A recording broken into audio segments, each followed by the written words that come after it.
Pois bem, meus amigos, a queda de Bolsonaro ontem na prisão foi o assunto que dominou o noticiário. Eu cheguei a postar um vídeo ontem à tarde falando sobre o início dessa história toda, que havia um pedido para que ele realizasse os exames. Isso até foi antes do Alexandre de Moraes simplesmente negar a ida de Bolsonaro ao hospital para a realização desses exames. Então, nesse vídeo aqui, eu quero analisar com vocês as novas informações que foram surgindo ao longo do dia. Vamos analisar tudo o que Michele e Carlos Bolsonaro revelaram sobre essa história que está cada vez, na minha humilde opinião, mais mal contada.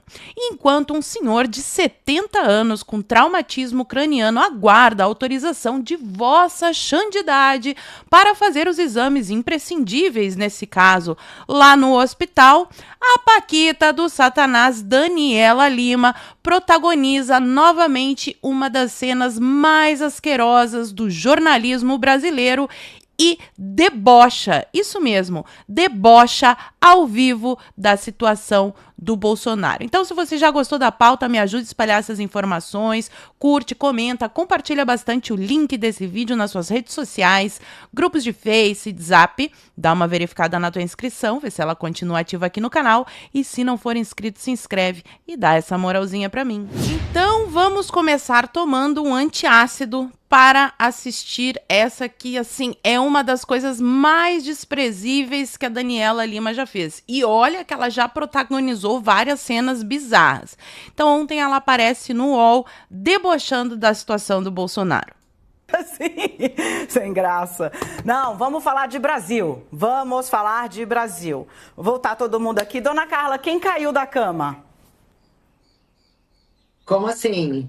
Quem caiu da cama e teve um traumatismo craniano leve? Olha eu pensando aqui. É que eu não sei. Da cama virou Pois é, Dani.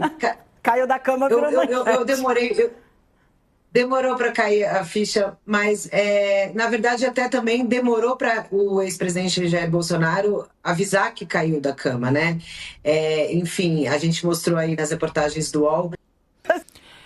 É tão nojento que nem mesmo a colega de trabalho conseguiu, assim, entender do que ela estava falando, porque é inacreditável alguém debochar de um negócio desses. E o pior é o comentário que vem em seguida, né? Ele também demorou para avisar, ele estava caído, né? Ele estava precisando de ajuda médica. Porque, de novo, a situação do Bolsonaro requer observação. Então, tinha que ter alguém junto com ele o tempo todo, que era o papel da Michele. Ela já falou diversas vezes que ele tem a apneia do sono, que ela tem que virar ele, enfim. Gente, eu fiquei surpresa quando eu vi isso aqui. Porque até a Folha de São Paulo juntou ali o último pingo de razoabilidade e fez uma matéria dizendo o óbvio. Idosos que batem a cabeça, como Bolsonaro, devem ficar 24 horas em observação. É isso. Observação é ter alguém do lado dele 24 horas.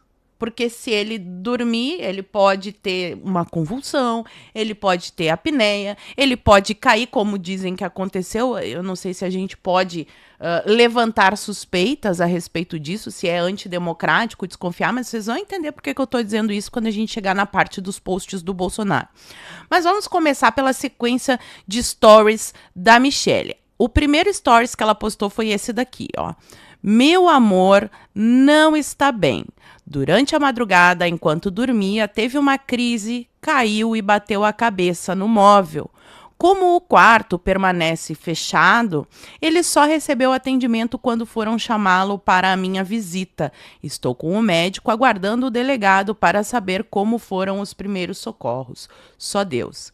Então, assim, a Michele chega para essa visita por volta das 10 horas da manhã, e sabe-se lá que horas que o Bolsonaro teve essa queda de madrugada. 1 hora da manhã, ele ficou 9 horas lá, sozinho, sem nenhum atendimento. Que hora é servido o café da manhã do Bolsonaro? Ninguém foi até lá, só foram até lá quando a Michelle chegou. E se não fosse o dia da visita da Michelle? Aqui a gente já pode levantar diversos questionamentos, né? Depois ela posta: estamos indo para o hospital. Meu amor passará por exames, pedimos para que orem por ele. Isso aqui foi próximo da hora do almoço. Depois ela informa: estamos no estacionamento do DF, estar aguardando o ministro Alexandre de Moraes autorizar a vinda de Jair ao hospital. O problema é que Vossa Santidade, segundo informações, está em Dubai. Aí o fuso horário é diferente e talvez ele nem esteja dormindo quando façam algum pedido para ele com relação ao Bolsonaro. Lembrando que nem deveria ser solicitado, porque teve uma decisão do Alexandre de Moraes anterior que falava, justamente na justificativa para negar a prisão domiciliar humanitária, que falava que em caso de emergência o Bolsonaro seria levado para o hospital e depois a Polícia Federal informaria a ele. Só que agora mudou. Depois, tortura, que é realmente o que está acontecendo com o Bolsonaro, né? Ele está sendo torturado. E aqui ela posta: não sabemos ao certo o horário da queda e o Jair não se lembra por quanto tempo ficou desacordado. Minha visita estava prevista para as 9 horas, porém só pude entrar às 10, pois o Jair estava recebendo os primeiros socorros. Depois de tantas horas já não é mais nem primeiros socorros, né? Socorros atrasadíssimos.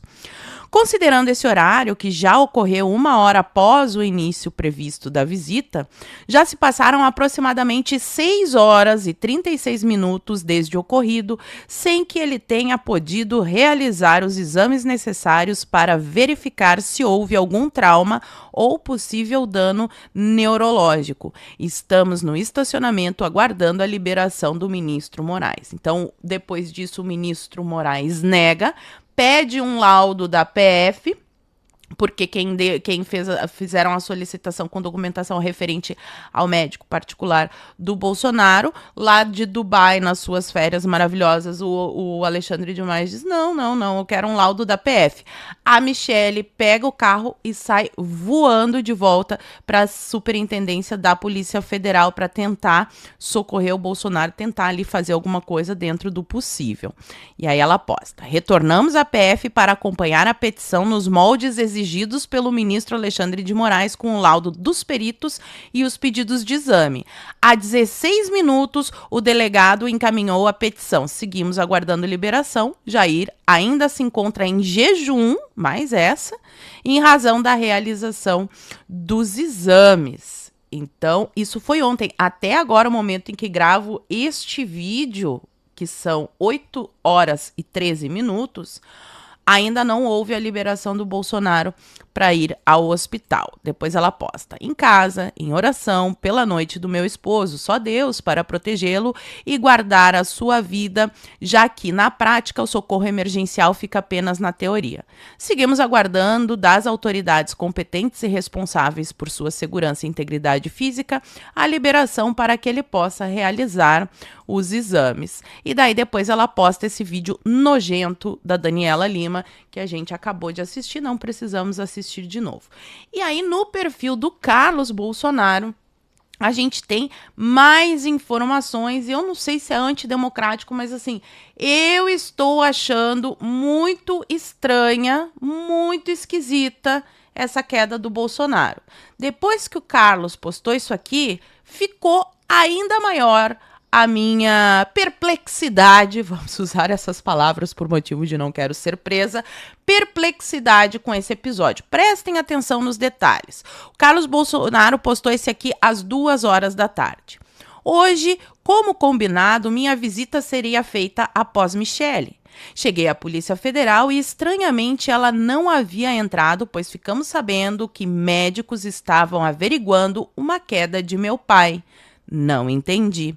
Após vê-lo, e é aqui que vem os detalhes intrigantes, notei um hematoma no rosto e os pés sangrando. Perguntei o que havia ocorrido e, nitidamente atordoado, ele mudou de assunto. Bom, Bolsonaro tem um hematoma no rosto. Ok. Estão dizendo que ele bateu com a cabeça. Ok, tudo é cabeça, mas é estranho. Ele bateu com a cabeça porque se ele tem um hematoma no rosto, a notícia seria, bateu com o rosto, mas tá, até aí tudo bem. Agora, o pé sangrando? A pessoa tem uma queda durante o sono, bate com a cabeça no móvel e fica com o pé sangrando? Isso tá estranho, né? Vamos seguir aqui. Posteriormente, conversei com a Michelle Bolsonaro, que estava nitidamente e de forma compreensível muito apreensiva, pois ao conversar com ele soube que caiu na madrugada após um possível pesadelo, mas ele não soube informar o horário nem como aconteceu. Por óbvio, se a pessoa estava desacordada, né, ela não tem como informar esses detalhes. A polícia só percebeu que o fato havia ocorrido pela manhã, ao destrancarem a porta do quarto e encontrarem o velho atordoado. Então, aqui de novo, aquele argumento que foi usado para negar a prisão humanitária de Bolsonaro, de que ele teria toda a assistência necessária ao seu quadro de saúde, cai por terra. Porque alguém como o Bolsonaro precisa de observação, especialmente quando tá dormindo, né? Ali 24 horas por dia, precisa ter essa observação. E o que a gente viu aqui é que ele fica trancado lá dentro e só abrem quando vem visita ou na hora da comida. Então ele não está recebendo a assistência médica adequada. Lembrando que no Brasil, até se a pessoa tiver assassinato, traficado drogas, ela tem direito ao atendimento médico. Mas o Bolsonaro, como não é um preso comum, ele é um refém do sistema, está sendo torturado, porque o nome correto disso aqui é tortura. Diante desse breve histórico, pedimos averiguações médicas que foram realizadas e agora fomos informados de que o presidente só pode ir ao hospital se os advogados protocolarem uma petição ao STF. Já se passam horas e todos estamos abalados e agindo. Imagine meu pai. Relatórios estão sendo preparados para medidas posteriores visando a manutenção de sua vida, visto que ele também possui labirintite e, lamentavelmente, não está sendo acompanhado como deveria, inclusive tendo um fisioterapeuta impedido por 2 vezes de atuar para tratar do assunto correlato na prisão. Então, aqui mais uma nova informação que até agora eu não tinha visto em nenhum portal. O Bolsonaro precisa tanto de fazer exercícios físicos quanto de fisioterapia e o fisioterapeuta dele foi impedido de entrar. Negado socorro. Michelle está em contato com os responsáveis e eu a acompanho neste momento até a possível liberação do meu pai para exames, se ainda estiver vivo. Estamos o esperando há cerca de 2 horas no hospital, meu Deus. Aí depois, aqui às 3 horas da tarde, o Carlos faz um post interessantíssimo com a cronologia dos fatos. Vamos acompanhar aqui. Cronologia dos fatos de hoje versus alegações jurídicas de Alexandre de Moraes para negar a domiciliar humanitária, horários aproximados para a conclusão ao final. Às 9 horas, a Michelle tenta entrar para a visita e é informada de que precisaria aguardar sem explicação de motivo. Aí já imagina a atenção da Michelle nessa hora. 9h30, a Michelle toma conhecimento de que meu pai havia sofrido um acidente ao ver os médicos passarem à sua frente. 9h40, chego para a visita e sou informado dos fatos. 10 horas, Michelle consegue entrar para a visita. 10h30, Michelle sai da visita, porque tem limitação de horário, né? O Lula recebia visita o tempo todo, ficava com a porta aberta, 24 horas por dia, tinha um comitê. Quem não assistiu o vídeo de ontem, eu vou deixar linkado aqui no izinho, vai lá que eu faço essa comparação. Mas o Bolsonaro é só 30 minutos por dia e só os familiares. Mas vamos lá, terça e quinta, né? 2 vezes por semana. Michelle retorna acompanhada do médico pessoal do presidente para conversar com os peritos. 11 horas, eu entro para a visita e permaneço pelos meus 30 minutos regulamentares. 11h40, é solicitado atendimento médico especializado. Nos foi informado que não haveria necessidade de petição para a ida ao hospital diante das circunstâncias, porque foi isso que estava escrito na decisão do Alexandre de Moraes quando ele negou a domiciliar humanitária. 12h, somos informados de que o presidente só poderia ir ao hospital mediante autorização do STF por meio de petição dos advogados. Mudou a regra no meio do jogo, o que infelizmente é algo comum no STF. 14h08, protocolo de petição realizado. 15 horas e 8 minutos, seguimos na garagem do hospital aguardando possível liberação para a chegada do presidente. 15 e 10. Notem há quanto tempo todos estamos aguardando que horas ele chegará, se for liberado, e tire suas conclusões sobre o enredo explicitado e o trecho final que segue. Conclusão. Enquanto isso, ao analisar pedidos de internação, medida humanitária e ao autorizar procedimentos médicos sem concessão de prisão domiciliar, o ministro Alexandre de Moraes sustentou que a custódia de Jair Bolsonaro na Superintendência da Polícia Federal em Brasília não representaria risco à sua integridade física, uma vez que a unidade de Polícia Federal está localizada muito próxima ao hospital privado onde o custodiado costuma receber atendimento médico. Essa proximidade é que ele está copiando a decisão do Alexandre de Moraes, né?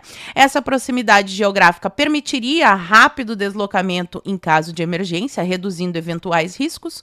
Por essa razão, não haveria necessidade de alteração do regime de custódia ou concessão de medida mais ampla, já que o atendimento médico poderia ser realizado mediante autorização judicial específica. Em síntese, o argumento central foi o de que a curta distância entre a Polícia Federal e o hospital garantiria segurança médica suficiente, afastando naquele momento a urgência de uma medida humanitária mais extensa. Mas essa situação não se confirma diante do quadro exposto no dia de hoje, verdade? E aí, o último post do Carlos Bolsonaro, às 6h38 da tarde, ou melhor, às 18h38, ele diz o seguinte: voltamos à Superintendência da Polícia Federal após mais de 4 horas aguardando na garagem do hospital. Já se passaram mais de 10 horas desde a queda do presidente Jair Bolsonaro. Digo isso porque ele não sabe exatamente como nem quando o acidente ocorreu. Ainda assim, todos já têm plena noção da gravidade da situação. O mais absurdo é que não temos maiores detalhes, pois a avaliação médica completa ainda não foi autorizada. Pelo amor de Deus, que país é esse? E seguimos aqui 24 horas após o ocorrido, com Bolsonaro ainda na Superintendência da Polícia Federal, sabe-se lá como, porque a gente descobriu ontem que ele fica trancado sozinho na cela e a porta só é aberta quando a visita chega. Hoje não é dia de visita, eu não sei que horas que é servido o café da manhã, a gente não tem mais nenhuma informação, mas é realmente um absurdo. Parece que está dependendo agora de autorização da PGR, provavelmente em Brasília tá todo mundo de férias, mas essas coisas não tiram férias, né? As emergências podem acontecer a qualquer momento. E quem deveria deliberar sobre a necessidade de exames seria um médico e não um juiz ou um procurador-geral da República. Agora, eu vou voltar aqui nesse primeiro post do Carlos, porque até agora eu tô achando muito, muito estranho essa parte aqui. Hematoma no rosto e pé sangrando. É muito estranho para mim que ele tenha um hematoma no rosto e estejam noticiando que ele bateu com a cabeça no móvel. Embora não esteja tecnicamente errado, mas normalmente eles bateu com o rosto no móvel. Bom, ele tem um hematoma no rosto. Agora, o pé sangrando é no mínimo estranho, né, meus amigos? Principalmente com uma negativa de que ele vá ao hospital fazer os exames. Eu não sei se a gente pode suspeitar na democracia, se isso é um ato antidemocrático, mas eu estou achando estranhíssimo. E agora eu quero saber, depois de todas essas informações, qual é a opinião de vocês. O que vocês acham que aconteceu realmente com o Bolsonaro? E vamos orar, porque é a única coisa que a gente pode fazer de longe aqui, infelizmente, né?